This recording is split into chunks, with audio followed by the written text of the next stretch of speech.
Hello दोस्तों, स्वागत है आपका लक्ष्य आईएएस पीसीएस में।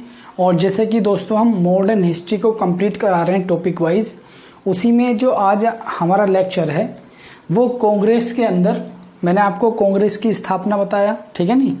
अब हम कांग्रेस के अंदर कांग्रेस के माध्यम से कैसे राष्ट्रीय जो भारत की आज़ादी का जो राष्ट्रीय आंदोलन चला, तो उसमें किन किन विचारधाराओं का क्या योगदान रहा और कांग्रेस की कार्यप्रणाली शुरुआती स्तर में कैसी थी और बाद को कैसे कांग्रेस जो संगठन था जिसने भारतीय जो आज़ादी के लिए राष्ट्रीय मूवमेंट चला था, नेशनल जो मूवमेंट चला था, उसमें महत्वपूर्ण रोल अदा किया कांग्रेस ने, तो उसकी शुरुआती कार्यप्रणाली किस प्रकार की थी और बाद में कैसे चेंज होती गई।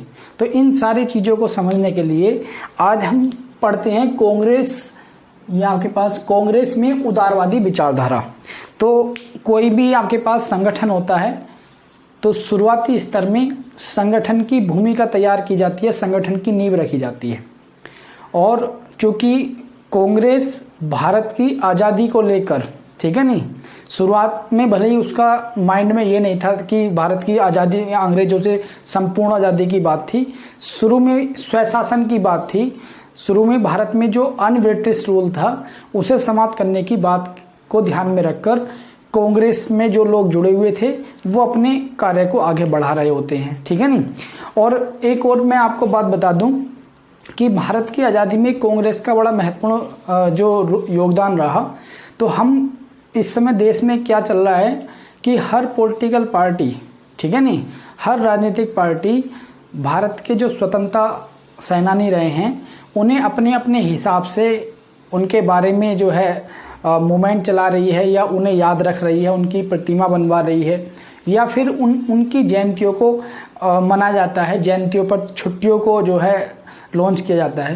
यानी कि हर पॉलिटिकल पार्टी अपने अपने हिसाब से जो हमारे स्वतंत्रता सेनानी हैं उन्हें याद करने की कोशिश करती है। महात्मा गांधी, सुभाष चंद्र बोस हुए, पंडित जवाहरलाल नेहरू हुए, सरदार वल्लभ भाई पटेल हुए, बाल गंगाधर तिलक हुए। तो ये प्रमुख चेहरे रहे भारत में जो आज़ादी के लिए जो कांग्रेस काम कर रही थी। तो ये महत्वपूर्ण चेहरे थे उसके, ठीक है नहीं। लेकिन जो कांग्रेस संगठन था उसकी नींव जिन नेताओं ने रखी, और शुरुआती स्तर पर क्योंकि इतना भारत जैसा विशाल देश और उस पर ब्रिटिश साम्राज्य, ऐसे में ब्रिटिश साम्राज्य का जो शोषणकारी रूप था उसे लोगों के सामने रखना, लोग जो भारत में इतनी अशिक्षा थी, भारतीय लोग इतने शिक्षित नहीं थे, तो भारत जैसे देश में लोगों को राजनीतिक रूप से जागृत करना, ठीक है नहीं, लोगों को राष्ट्रीय जो भारत की आज़ादी के लिए मूवमेंट था उससे लोगों को जोड़ना, ये सारी चीज़ें जो है एकदम नहीं हुई। धीरे धीरे ये चीज़ें आगे बढ़ी और कांग्रेस का इसमें महत्वपूर्ण रोल रहा, क्योंकि कांग्रेस ने ऑल इंडिया लेवल पर जो है एक महत्वपूर्ण संगठन के रूप में काम किया।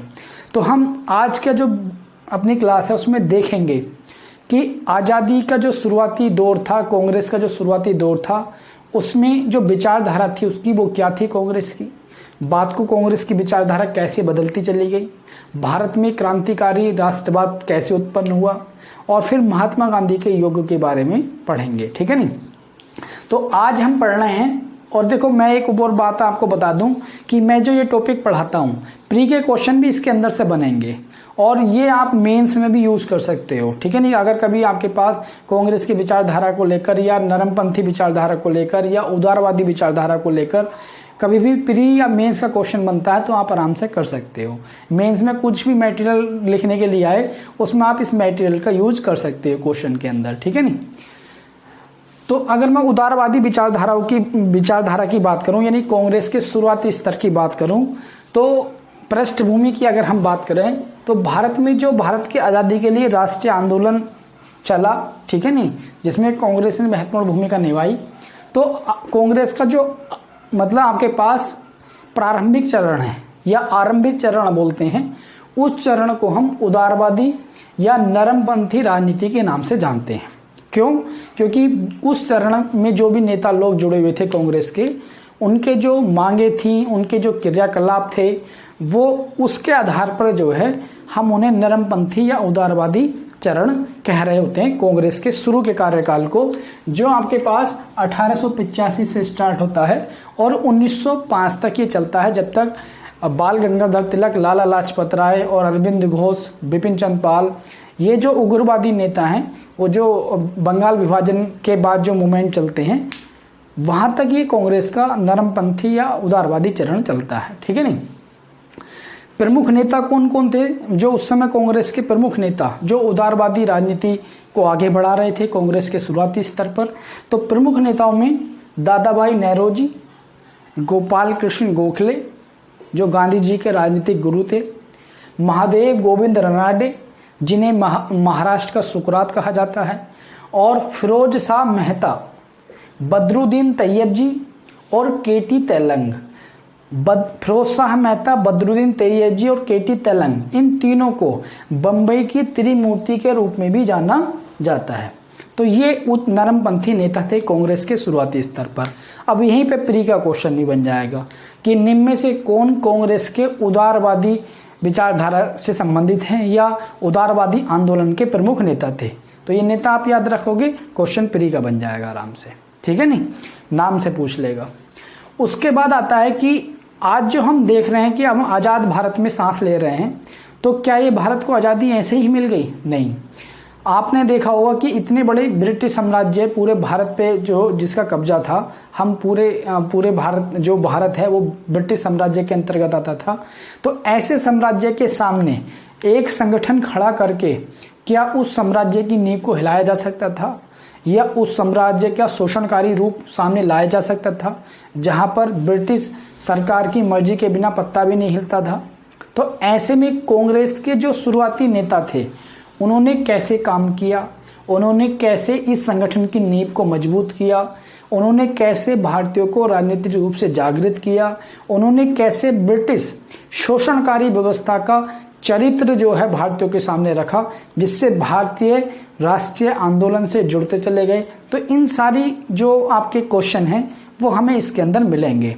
और वर्तमान सरकार हो या कोई अन्य सरकार हो, ये जो शुरुआती स्तर के नेता रहे, जिन्होंने फाउंडेशन रहे कांग्रेस की, जिन्होंने फाउंडेशन किया और शुरुआती स्तर में कांग्रेस के लिए महत्वपूर्ण काम किए, तो आज़ादी की लड़ाई में उनके योगदान को हम नहीं भुला सकते।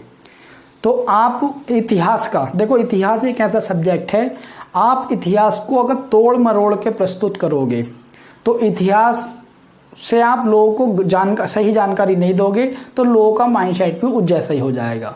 अगर हम बताएंगे कि कांग्रेस शुरू में बेकार थी, बात को महात्मा गांधी जी आए, उन्होंने देश को आज़ादी दिलाई, या सुभाष चंद्र बोस जी आए, उन्होंने देश को आज़ादी दिलाई, वो एक तरफा पक्ष है। ठीक है नहीं, ऐसा नहीं है। कांग्रेस के पहले जो नेता थे उन्होंने भी बहुत महत्वपूर्ण कार्य किए। तो जब हम इतिहास का अध्ययन करते हैं एक विषय के रूप में, तो हमें सारी चीज़ों को अच्छे से एनालिसिस करना होता है। ठीक है नहीं, क्योंकि यूपीएससी हो या पीसीएस, स्टेट पीसीएस में यही क्वेश्चन भी पूछ लिया जाता है कि क्या जो कांग्रेस के शुरुआती जो चरण था उसने राष्ट्रीय आंदोलन में उसका क्या योगदान रहा, ये लिखने के लिए आता है। तो जब योगदान की बात आती है तो हम इन सारी चीज़ों को लिखते हैं। ठीक है नहीं। तो विचारधारा की अगर मैं बात करूं, शुरुआती जो कांग्रेस की राजनीति थी या नरमपंथी या उदारवादी जो आंदोलन था, उसमें विचारधारा यही थी कि शुरुआती लोग सीधा सीधा ब्रिटिश सत्ता से जो है एकदम टकराव नहीं चाहते थे, और ये जो लोग थे मध्यम वर्ग था। शुरुआती जिन्होंने कांग्रेस का फाउंडेशन किया वो मध्यवर्ती लोग थे जो बाहर पढ़ कर आए, इंग्लैंड में ज़्यादातर लोग विदेशों में पढ़ कर आए, और उन्होंने इंग्लैंड में जो ब्रिटिश शासन को देखा कि वहाँ पर सारी अच्छी व्यवस्था थी, सरकार थी, वहाँ पर लोकतंत्र था, चुनी हुई सरकार थी, लोगों के अधिकार थे, स्वतंत्रता, समानता, स्वशासन जैसी व्यवस्थाएं वहाँ थी, लोकतंत्र जैसी। तो उन्होंने भारत में जब आकर देखा कि ब्रिटिश शासन का जो रूप इंग्लैंड में दिखाई देता है वो भारत में नहीं दिखाई देता, इसलिए वो क्या काम कर रहे हैं, वो ब्रिटिश सरकार पर उन्हें तो भरोसा है, लेकिन भारत में जो अन ब्रिटिश रूल है उस रूल को समाप्त करना चाहते हैं और इंग्लैंड की तरह ही भारत में ब्रिटिश रूल लाना चाहते हैं। ठीक है नहीं। तो अगर मैं बात करूं उनकी विचारधारा क्या थी, जो शुरुआती चरण था कांग्रेस का, कि ब्रिटिश न्यायप्रियता में विश्वास, यानी कि जो ब्रिटिश न्यायप्रियता थी, यानी कि ब्रिटिश शासन जो था उसमें ये लोग विश्वास करते थे, मानते थे कि यार जैसे इंग्लैंड में आपके पास कांग्रेस जो ब्रिटिश सरकार शासन कर रही है, वो भारत में भी हम लोगों के साथ न्याय करेगी, हम लोगों को भी वैसे ही अधिकार मिलेंगे जैसे इंग्लैंड में मिलते हैं लोगों को। संवैधानिक मांगों पर चलकर स्वशासन प्राप्ति पर बल, ये मानते थे कि अगर हम कॉन्स्टिट्यूशन वे में अपनी मांगों को रखेंगे तो ब्रिटिश सरकार उसे सुनेगी। और स्वशासन यानी कि आपके पास भारत, स्वशासन का मतलब यहाँ स्वशासन का मतलब अंग्रेजों से आज़ादी नहीं है, यहाँ स्वशासन का मतलब ब्रिटिश जो आपके पास शासन है उसी के अंतर्गत जो है भारतीयों को जो है एक प्रकार से खुद के शासन की अनुभूति कराना, लोगों को उनके नागरिक अधिकार देना। तो ये सारी चीज़ें जो है भारतीयों की सरकार, भारतीयों के द्वारा, लेकिन ब्रिटिश शासन के अंतर्गत, ठीक है नहीं। तो ये मान के चलने की संवैधानिक जो मांगों के माध्यम से हम भारत में स्वशासन की नींव को रख सकते हैं। उसके बाद ब्रिटिश शासन को भारत के लिए वरदान मानते थे। शुरुआती जो नेता थे कांग्रेस के, जो आपके पास बाहर पढ़ के आए, इंग्लैंड में उन सारी चीज़ों को देखा और फिर उन्होंने भारत में देखा कि यार इंग्लैंड में तो शिक्षा भी इतनी अच्छी है लेकिन भारत तो अशिक्षित है, भारत में इतना डेवलपमेंट नहीं है, वहाँ पर आपके पास औद्योगिक क्रांति हो रही है। तो उन्होंने देखा कि ब्रिटिश शासन अगर ब्रिटेन की शासन की तरह ही, जैसे ब्रिटिश गवर्नमेंट ब्रिटेन में काम कर रही है, अगर भारत में भी ब्रिटिश शासन वैसे ही काम करे तो ब्रिटिश शासन जो है वो भारत के लिए वरदान साबित हो सकता है, भारत के विकास के लिए, यहाँ के लोगों के जीवन को ऊंचा उठाने के लिए। भारत में जो अन ब्रिटिश रूल है उसको समाप्त कर ये इंग्लैंड की तरह ही भारत में ब्रिटिश रूल की स्थापना करने पर बल देते हैं। ये कहते हैं कि अगर भारत से जो अन ब्रिटिश रूल है वो ख़त्म कर दिया जाए और इंग्लैंड की तरह ही, जहाँ जैसे ब्रिटिश शासन चल रहा है वहाँ लोगों को अधिकार हैं, वहाँ डेवलपमेंट है आपके पास, इस टाइप का ही डेवलपमेंट अगर भारत में किया जाए तो लोगों के जीवन स्तर को ऊंचा उठाया जा सकता है और भारत जो है एक मजबूत आर्थिक और राजनीतिक शक्ति बन सकता है, ठीक है नहीं। ये शुरुआती इनकी विचारधारा थी ब्रिटिश गवर्नमेंट के प्रति। उसके बाद क्योंकि देखो ये लोग भी सब इंग्लैंड में और बड़े मतलब विदेशों में पढ़ कर आए थे, तो इन लोगों ने भी ये, इन्हें विश्वास नहीं था कि ब्रिटिश गवर्नमेंट हमारे लिए काम कर रही है या आपके पास वो केवल अपने आर्थिक दोहन के लिए भारत का यूज़ कर रही है। तो इन्हें ब्रिटिश सरकार पर काफ़ी विश्वास था, ठीक है नहीं। और ये मानते थे कि कॉन्स्टिट्यूशनल बेस से जो है भारत में चेंज लाया जा सकता है। और कांग्रेस का शुरुआती चरण था तो एकदम सीधा सरकार से टकराने की भी स्थिति में नहीं थे। और चूंकि कांग्रेस की स्थापना में ब्रिटिश अधिकारी A.O. ह्यूम का महत्वपूर्ण योगदान रहा और ब्रिटिश अधिकारी थे तो वो भी कोशिश कर रहे थे भारत में जो है इस टाइप की चीज़ें की जाए ताकि भारत में अन ब्रिटिश रूल को समाप्त किया जाए। अब बात करते हैं इनकी मांगों की, मतलब इनकी कार्य पद्धति क्या थी, यानी कि जो शुरुआती चरण के नेता थे उनकी कार्य पद्धति क्या थी। वो ये थी कि ब्रिटिश जनमत को प्रभावित किया जाए और भारत में जो है सुधार की बात की जाए, यानी कि जो ब्रिटिश सरकार है वहाँ के जो लोग हैं शासन प्रशासन में, उन लोगों को प्रभावित किया जाए भारत की स्थिति दिखाकर, विभिन्न लेखों के माध्यम से, विभिन्न समाचार पत्रों के माध्यम से, विभिन्न भाषणों के माध्यम से। और दादा भाई नेहरू तो ब्रिटिश संसद के लिए चुने गए पहले भारतीय भी थे उदारवादी दल की ओर से, ठीक है नहीं। तो वहाँ की संसद में भारत की स्थिति को रखना, भारत के बारे में बात करना, तो इनके माध्यम से जो है भारत में सुधार की व्यवस्था की जाए, वहाँ के जनमत को भारत की ओर ध्यान आकर्षित किया जाए, वहाँ की सरकार का कहने का मतलब ये है। फिर रक्तहीन संघर्ष में विश्वास करते थे, ये मान के चलते थे कि भारत में जो आपके पास डेवलपमेंट होगा, भारत में जो अन ब्रिटिश रूल समाप्त होगा, उसके लिए रक्त बहाने की जरूरत नहीं है, रक्तहीन संघर्ष करो, ठीक है नहीं, बिना किसी लड़ाई झगड़े के, बिना किसी हिंसा के अपनी बात रखो, ठीक है नहीं। इनका कार्य पद्धति क्या थी, सरकार को कोई भी अगर समस्या होती थी किसी भी क्षेत्र की या भारतीयों की कोई भी समस्या होती थी आर्थिक, सामाजिक, राजनीतिक, तो सरकार को प्रार्थना पत्र देते थे, भाषणों के माध्यम से अपनी बात सरकार तक पहुंचाते थे और विभिन्न अखबारों में लेख छापते थे। उनके माध्यम से जो है शासन प्रशासन को अपनी बात मनवाने के लिए कहते थे, ठीक है नहीं, या शासन प्रशासन के सामने अपनी बात रखते थे, ठीक है। तो ये इनकी कार्य पद्धति थी। उसके बाद मांगे क्या थी, देखो ये मैं थोड़ा सा, आप ही इस समय लोग सब प्री की तैयारी में लगे हुए हैं, IAS PCS की सबकी, लेकिन मेरा जो मोटिव है वो मॉडर्न हिस्ट्री को कंप्लीट कराना है टॉपिक वाइज। और ये अभी आपको थोड़ा पढ़ते हुए लगेगा, लेकिन इतिहास को जानना बहुत ज़रूरी है, क्योंकि अगर आप अच्छे से पढ़े हुए होगे इतिहास को तो आप न केवल किसी भी प्रकार के दुराग्रह से अपने आप को निकाल पाओगे, और जो इतिहास को तोड़ मरोड़ कर जो है प्रस्तुत करते हैं उनसे भी जो है आप अपने आप को अलग रखोगे। और आपको इतिहास की जब जानकारी होगी और जब क्वेश्चन बनकर आता है कि शुरुआती जो उदारवादी चरण था उसके बारे में बताइए, उसने कांग्रेस को कैसे मजबूत किया, राष्ट्रीय आंदोलन की नींव कैसे रखी, तब इन सारी चीज़ों की चर्चा आती है। ठीक है नहीं, तो इसलिए बस आपको समझना है अच्छे से। और प्री के क्वेश्चन भी यहाँ से बनते हैं, पीसीएस में बनते हैं और आईएएस में बनते हैं कि निम्न में से कौन सी बात उदारवादी आंदोलन के बारे में सही है। वे ब्रिटिश सरकार को भारत के लिए वरदान मानते थे। इस टाइप से जो है आईएएस में क्वेश्चन बन सकते हैं, पीसीएस में बन सकते हैं। उसके बाद मांगे क्या क्या थी?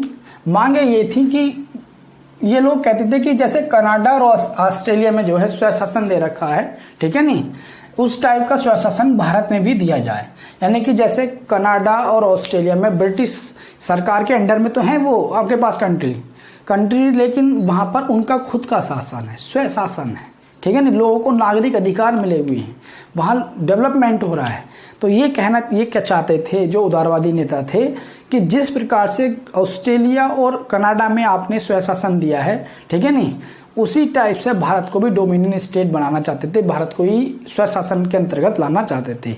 भले ही आप ऊपर रहो, ब्रिटिश सरकार के अंडर में ही रहे भारत, लेकिन भारत के अंदर सारे नागरिक अधिकार दिए जाएं और खुद का भारत का जो शासन है वहाँ के लोगों का पार्टिसिपेशन उसमें हो। ठीक है नहीं, तो ये ऐसा मानते थे। और ये कहते थे कि जो सिविल सेवा है, जो भारत में इस्पाती ढांचा है प्रशासन का, तो सिविल सेवाओं का भारतीयकरण किया जाए, क्योंकि सिविल सेवा कार्य कहाँ कर रही है? भारतीयों के बीच में, और भारतीयों के लिए काम कर रही है, तो भारतीयों का भी उसमें ज़्यादा से ज़्यादा सहभागिता होनी चाहिए। और सिविल सेवा के लिए जो परीक्षा है वो भारत में भी आयोजित की जाए। ठीक है नहीं, तो ये एक इनकी प्रमुख मांग थी। एक इनकी मांग थी कि 17 दिन जो आपके पास शस्त्र अधिनियम था उसे समाप्त किया जाए। क्यों? क्योंकि शस्त्र अधिनियम ब्रिटिश सरकार लाई थी कि अब सरकार की बिना इच्छा के कोई भी जो है हथियार नहीं ले सकता या लाइसेंस नहीं ले सकता। ठीक है नहीं, सरकार को अवगत कराना पड़ेगा हथियार रखने के लिए। तो इस चीज़ को भी जो है खत्म करने पर बल देते हैं। और कार्यपालिका और न्यायपालिका का जो कार्य क्षेत्र है उसे भी अलग करने की बात कर रहे हैं कि न्यायपालिका का काम अलग होना चाहिए, कार्यपालिका का काम अलग होना चाहिए। और नागरिक अधिकारों को भी सुनिश्चित करने की बात करते हैं कि भारत के जो नागरिक हैं उन्हें जो उनके नागरिक अधिकार हैं, स्वतंत्रता, समानता, इन सारी चीज़ें जो हैं और जो भी उनके नागरिक अधिकार हैं, ठीक है नहीं, वो उन्हें मिलने चाहिए। ठीक है नहीं, तो ये सारी मांगे इनकी जो है विनम्र होकर ये मांगे रखते थे सरकार के सामने। उसके बाद अगर हम बात करें तो एक चर्चा चलती है कि बहुत से लोग ये कहते हैं कि इतिहास पढ़ाते हुए या किसी बात को रखते हुए कि भारत मतलब जब से बाल गंगाधर तिलक आए कांग्रेस के अंदर, या आपके पास सुभाष चंद्र बोस आए या गांधी जी आए, तब से कांग्रेस का बहुत बड़ा योगदान रहा है। मतलब इन लोगों को गिना ही नहीं जाता। दादा भाई नेहरू जी को, फिरोज शाह मेहता को, गोपाल कृष्ण गोखले को, जो गांधी जी के राजनीतिक गुरु थे, इन्हें काउंट ही नहीं करते लोग। ठीक है नहीं, लेकिन ऐसा नहीं है। कांग्रेस की स्थापना में जो देखो कहते हैं कि पेड़ को खड़ा करने में टाइम लगता है, पेड़ की जब पेड़ बड़ा हो जाता है तो उसकी शाखाएं अपने आप फैलने लगती हैं। ठीक है नहीं, और उस पर फल भी आने लगता है। तो कांग्रेस जो संगठन था उस समय, जो इतना बड़ा ब्रिटिश साम्राज्य, उसके सामने एक संगठन को मजबूती से खड़ा करना और लोगों को जागरूकता पैदा करना, लोगों को ब्रिटिश शोषणकारी जो चरित्र था उससे अवगत कराना, लोगों को राजनीतिक रूप से जागृत कराना, लोगों को बताना कि भारत जो पिछड़ा हुआ है उसका कारण आप खुद नहीं हो या आपका भाग्य नहीं है, वो ब्रिटिश सरकार है, उसकी आर्थिक नीतियां हैं, ये बताना। और लोगों को बताना कि जैसे इंग्लैंड में आपके पास ब्रिटिश रूल है, ऐसे ही ब्रिटिश रूल भारत में भी होना चाहिए। और लोगों को आर्थिक समीक्षा, भारत की ब्रिटिश शासन की आर्थिक समीक्षा की, और लोगों को बताया कि भारत का जो भी आर्थिक पिछड़ापन, आज हम गरीब हैं तो हमारे कारण नहीं है, बल्कि हम इस ब्रिटिश सरकार के कारण गरीब हैं। लोगों को राजनीतिक रूप से एक आने वाले मोमेंट के लिए तैयार करना। तो ये सारा योगदान इन नेताओं का रहा, शुरुआती कांग्रेस की चरण का रहा। इसलिए कांग्रेस जो है उसका जो शुरुआती मूवमेंट है, उदारवादी मूवमेंट, वो भी भारत की आज़ादी में एक महत्वपूर्ण रोल अदा करता है। अब अगर हम मूल्यांकन की बात करें तो भारतीयों को राजनीतिक रूप से जागृत करने में और जो शुरू में राष्ट्रीय आंदोलन था उसे नेतृत्व प्रदान करने में जो उदारवादी चरण हैं या उदारवादी नेता हैं, उन्होंने महत्वपूर्ण भूमिका निभाई। और जब कहते हैं कोई भी संगठन होता है आपके पास कोई भी एक पार्टी होती है तो शुरुआती नेता आते हैं, फिर जैसे जैसे पार्टी ग्रो करती है तो अन्य नए नेता भी सामने आते हैं। उसमें कुछ नेता ऐसे भी होंगे जो उग्र होंगे, कुछ नेता ऐसे भी होंगे जो संगठन को बनाने की क्षमता रखते होंगे और थोड़ा उदार भी होंगे। तो वैसे ही आपके पास शुरू में भारतीयों को राजनीतिक रूप से जागरूक करना और जो राष्ट्रीय आंदोलन था उसे नेतृत्व प्रदान करना, ये जो काम किया वो उदारवादी नेताओं ने ही किया। लोकतंत्र, स्वशासन और आपके पास स्वतंत्रता, समानता, ये जो उदारवादी विचार थे, इन विचारों से लोगों को अवगत कराया, लोगों को बताया कि डेमोक्रेसी क्या होती है, यानी कि इंग्लैंड में जो आपके पास शासन है वो भारत में भी होना चाहिए ऐसा शासन। समानता, स्वतंत्रता, ये जो एक उदार प्रगतिशील विचार हैं, इनसे लोगों को अवगत कराया। स्वशासन से, अपने शासन से लोगों को अवगत कराया कि ऐसा शासन होना चाहिए जहाँ पर जो शासन प्रशासन में भारतीयों की ज़्यादा से ज़्यादा सहभागिता होनी चाहिए। तो इन सारी चीज़ों से अवगत कराने का काम कांग्रेस का शुरुआती चरण ने ही किया। भारतीयों को अन ब्रिटिश रूल से परिचित कराया कि भाई इंग्लैंड में ऐसा नहीं है, इंग्लैंड में ब्रिटिश सरकार है लेकिन वहाँ पर सारी चीज़, नागरिक अधिकार लोगों को दिए हुए हैं, लोगों की भलाई के लिए काम किया जाता है, लेकिन भारत में ऐसा नहीं है। यहाँ भारत में जो ब्रिटिश सरकार है वो केवल अपने आर्थिक शोधन के लिए लग रही है। आपके पास भारत का केवल आर्थिक शोधन कर रही है, यहाँ के ना तो वो नागरिकों का भला चाहती है और ना ही आपके पास भारत का विकास चाहती है। तो जो अन ब्रिटिश रूल है भारत में, ये इसे खत्म करने पर वो फोकस करते हैं, लोगों को अन ब्रिटिश रूल से जागृत कराना। तो वहीं ब्रिटिश शासन की आर्थिक समीक्षा दादाभाई नौरोजी, रमेश चंद्र दत्त आपके पास और मतलब गोपाल कृष्ण गोखले, इन लोगों ने ब्रिटिश शासन की जो आर्थिक समीक्षा की और इन्होंने उजागर किया, ब्रिटिश शासन के शोषणकारी रूप को उजागर किया और ये बताया कि भारत जो पिछड़ापन है, भारत जो पिछड़ा हुआ उसका कारण भारत नहीं है खुद, या यहाँ के लोग नहीं है, बल्कि ब्रिटिश सरकार की नीतियाँ हैं। ठीक है नहीं? तो लोगों को बताया कि आज आप गरीब हो, आज आप मर रहे हो अकाल से, तो वो आप अपने कारण नहीं मर रहे, ये जो विदेशी शासन है, ब्रिटिश शासन है, इसके कारण आपको तकलीफ हो रही है। इसलिए भारत में अगर आपको अच्छा करना है, अपनी जान बचानी है, तो इस शासन को या तो सुधरना चाहिए या फिर इस शासन को हमें भारत से हटा देना चाहिए। तो इस टाइप से लोगों के अंदर बात रखते थे, जाते थे। तो ये सारी एक प्रकार से लोगों के अंदर राष्ट्र चेतना का विकास करने में महत्वपूर्ण भूमिका निभाई। तो दोस्तों, ये मैंने आपको बड़े अच्छे से समझाया कि अगर आपको इतिहास को अच्छे से समझना है तो उदारवादी चरण को भी हमें समझना होगा, फिर उग्र चरण को भी हमें समझना होगा। राष्ट्रीय आंदोलन जो है भारत की स्वतंत्रता के लिए कैसे कैसे आपके पास स्टेप से होकर गुजरा है, कैसे कैसे पथरीले रास्ते से होकर गुजरा है, इन सारी बातों को हमें समझना होगा। ठीक है नहीं? तो दोस्तों, आज के लिए केवल इतना ही। अगर आपको वीडियो अच्छा लगता है, आपको मेरी प्रयास अच्छे लगते हैं, तो चैनल को सब्सक्राइब कीजिए और ज़्यादा से ज़्यादा वीडियो को लाइक और शेयर कीजिए। यहाँ से प्री के क्वेश्चन भी बनेंगे और मेंस में भी आप इसका अच्छे से यूज कर सकते हो। ठीक है नहीं? मिलते हैं नेक्स्ट टॉपिक के साथ नेक्स्ट वीडियो में। अगर जो बच्चा कोई टेलीग्राम चैनल ज्वाइन करना चाहता है तो डिस्क्रिप्शन बॉक्स में नंबर दिया हुआ है, आप उस पर जो है टेलीग्राम लिंक है, लिंक पर जाकर चैनल ज्वाइन कर सकते हैं। और व्हाट्सअप नंबर भी दिया हुआ है, किसी को कोई प्रॉब्लम है, कोई आपके पास समझ में चीज़ नहीं आती है तो व्हाट्सएप नंबर पर बता सकते हैं। ठीक है नहीं? ठीक है दोस्तों, मिलते हैं फिर नेक्स्ट क्लास में नए टॉपिक के साथ।